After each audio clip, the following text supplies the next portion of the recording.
Hi guys. Okay, our first big project is to draft the torso sloper because we are going to use it for one of the dress foundations. So in the beginning flat pattern class, you guys drafted the sloper, the basic bodice sloper, and you're going to use the front and back bodice in order to draft the torso. So if you're taking this class and you didn't take the beginning class or you lost your sloper pieces, you have the option to just redraft them real quick. I will make the videos accessible to you, or I did provide a size 16 sloper and you can just use that size 16 whether you use it on the computer or you print it out. It's up to you. So I just printed it out on basic letter paper. It's a PDF file. And then when I printed it, I actually printed it from Illustrator. I know you can do this in Adobe PDF as well, Adobe Acrobat software. You want to just make sure you tile the pages, and I made sure it's printing at 100%. I didn't want my pages overlapping. So all I have to do, except upside down, is just line them up. I don't have to overlap my paper. I just line it up, and you'll see, like, you know, the printer can't print on the margins because it needs margins to feed the paper through. So there's little spots like where it should say textbook right here, B-O-O-K. Okay, so that part didn't print because it's part of the margin, but it's not resizing it at all, which is fine. And just with me, you know, if it bugs me, I can just go in with a pencil and a ruler, you know, and fill in anywhere where the margin didn't print. Like if that's really bugging me, I could just, you know, handwrite it myself if I need to do that. But yeah, anyway, it should be really easy to print and just tape together. And then that way you have a sloper ready to go. If for some reason you're just unable to find your sloper that you drafted in the first class. Yeah. Okay, to get started, you do need to pull measurements from your measurement chart. They want number 25, your hip depth, and 23, the hip arc. So I'm going to be using size 16. You did have the option to pull your own measurements from chapter 2, goes step by step how to measure yourself and to plug in those measurements into this chart. That's fine.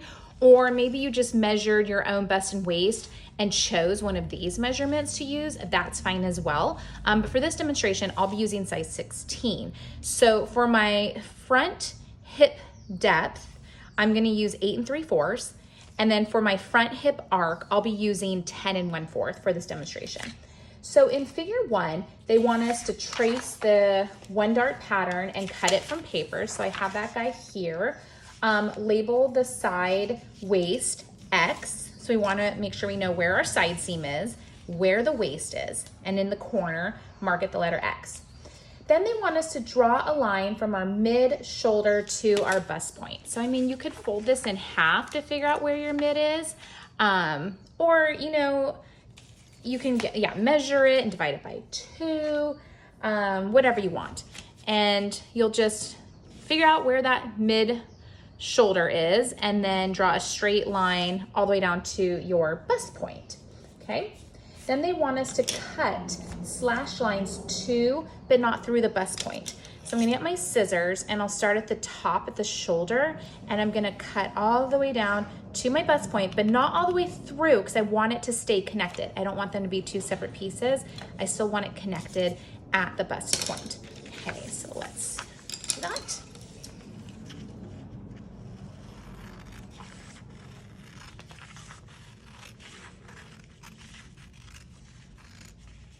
Okay, boom, they're still connected. Okay, figure 2 has us drafting the front lower torso. So to get started, they want us to square a line and mark the corner, the letter A. So I already drew a long line here, just like the illustration in the book. And I'm gonna go down to the bottom, and to square it off, I'm gonna make sure my ruler is lined up here. And it is, I guess this is where it's nice to have the dot paper because it can kind of help you to make sure you're actually squaring it up. And I'm gonna write the letter A, and I just have a line squared. So this should be a perfect 90-degree angle. A to B, that is gonna be our front hip arc plus 1/2 inch ease. So our front hip arc that we're using for size 16 is 10 inches and 1/4. And we need to add 1/2 inch for ease. 1/2 inch is also 2/4. So I need to mark 10 3/4 inch, and then I can label that B. Okay, so 10 3/4, lining that up. That can go right here. That is letter B. Okay. Okay, so in figure 2, to draw D and C, we need to figure out where D is. And there isn't a verbal instruction, at least in the version of the book that I'm looking at. But I do see in the illustration that D is at the waist level. And so, and then the instructions also told us to collect 2 measurements. The other being the hip depth, which we haven't used yet. So, so I think logically A to D is the hip length measurement. And for whatever reason, the book just didn't include that step. If you think otherwise, please let me know. I would love to have someone to chit chat about this. So anyways, I'm gonna figure out what D is, and I'm just gonna mark the our front number 25 hip depth measurement, which for me is 8 3/4, and I'm gonna mark that D. Okay, so let's get my ruler here. 8 3/4, line that up, make sure it's squared off, great. And this is D, and then now that's gonna be my waistline. So I'm also gonna make this length the same length that I made B, which in my case for size 16, after I did my easing math, was at 10 3/4. Okay. And then now I can just connect. This should be squared as well. I wanna make sure I'm squaring it from B to reach C. Okay. Great. Okay. And then that should be C. Okay, there we are. So the last step in figure 2 is to put a dot mark 3/4 inch in from letter C. Okay, so we're working on full scale. I don't have to do any half scale math. I'm just gonna mark 3/4 inch and just put a little dot there is all they want. All right, so figure 3 has us place our bodice on the square line that we just drew. So I'm grabbing my bodice sloper ever so delicately. It's still connected at our bust point. And it says to make sure our center front line touches D and to secure it. So I have to flip mine because, there we go. Sorry, I labeled it the other way. This might be a little confusing because I'm using the back side. Okay. So that D here. Yeah, mine is mirrored from the book, what I printed out. And I printed it on scrap paper to save, you know, the environment and whatnot. So all of these lines are for nothing. Sorry, I hope that's not too confusing for you guys. Okay, so now we want to close our waist start until X, which by the way, my X is over here, so maybe I'll remark it on this side, touches our squared line. And it might not touch the dot point, they say.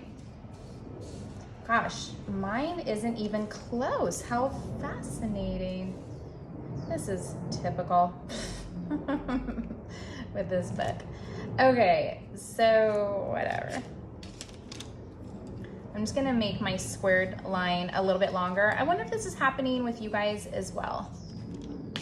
Okay, so right now, X is touching that squared line. I'm just gonna go ahead and secure it with some tape. Okay. Trace the pattern. They say, don't worry about this broken line. We're just gonna trace it. So I might go double check my measurements because really this is supposed to be out a little bit longer. So I will double check my measurements and get back to you. Okay, so I went back and reviewed and tried to figure out why C is not this way, right?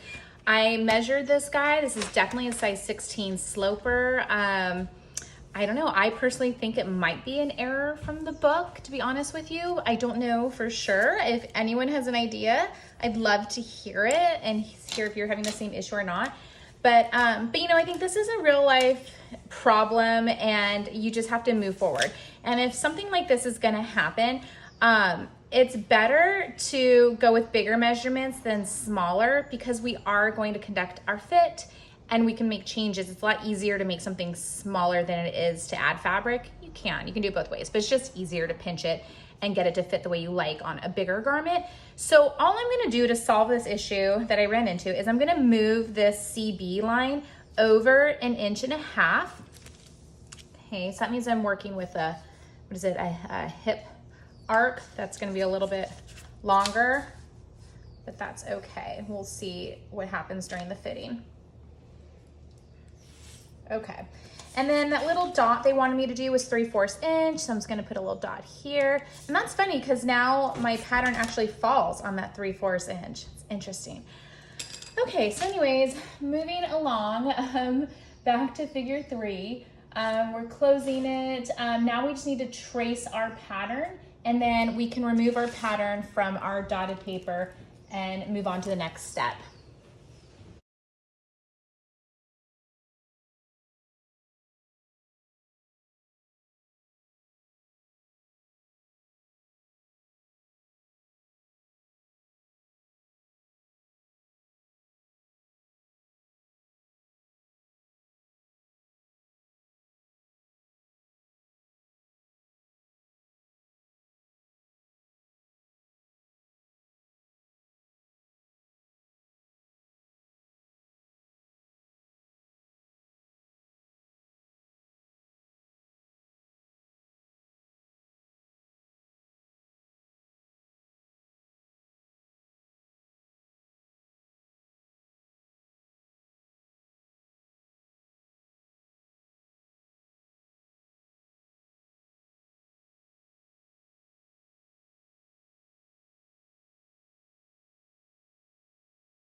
Okay, so now I am jumping to figure 8 because I'm just focusing on the front torso bodice sloper for today. So under figure 8, it wants us to work on our shoulder dart. So it first has us draw the shoulder dart legs to the bust point. Then it wants us to center our dart point 1 inch away from the bust point.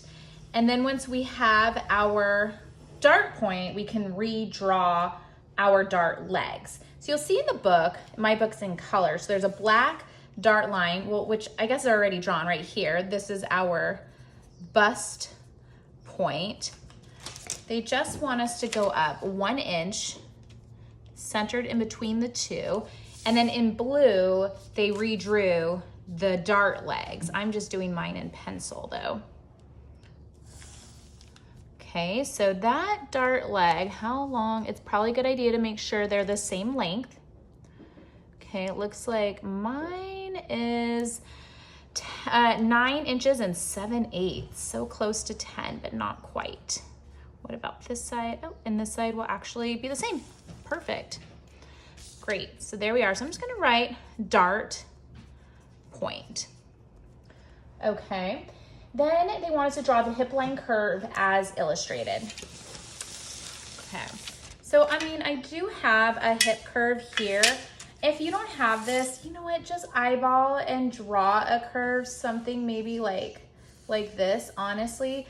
I mean, because if you think about this curve, where did it come from? What is the history with this guy? What is the science behind this guy? Whose body does it fit exactly? My point is that we all have different shapes and curves.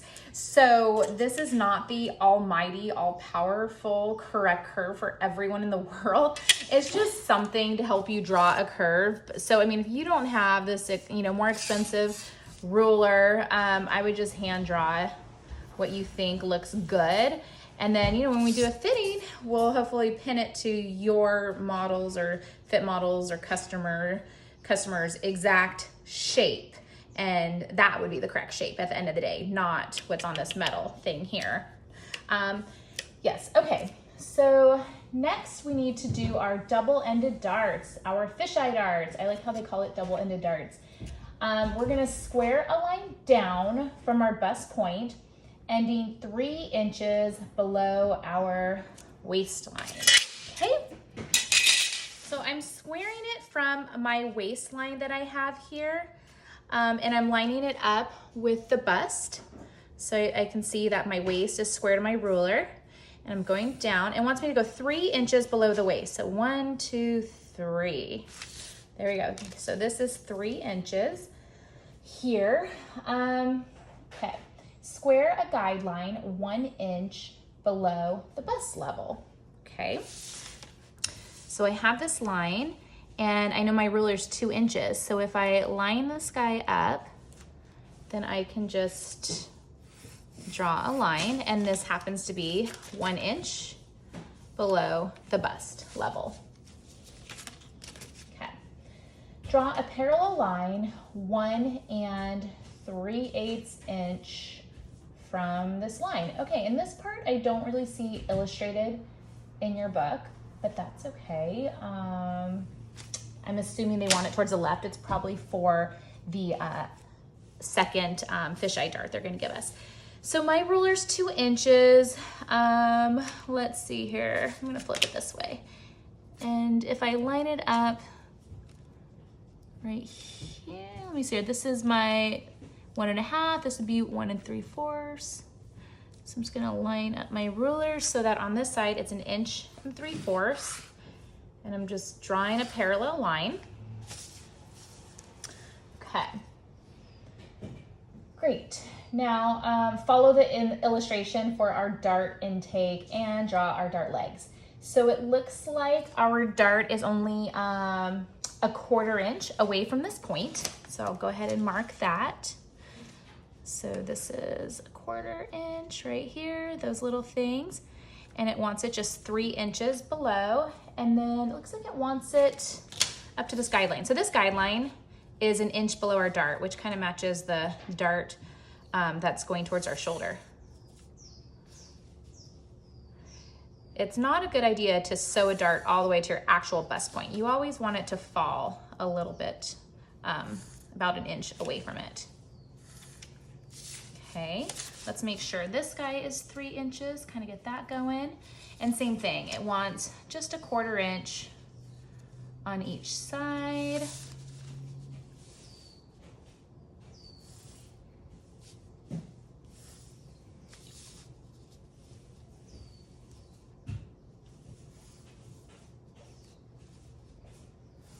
Okay, there we go. And that completes our front sloper, besides just obviously labeling it is always a good idea.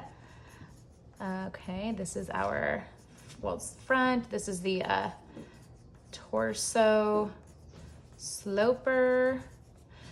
Your name. Okay, we would cut one on fold, and the date is so important too, because in case we make any changes, it helps us stay organized.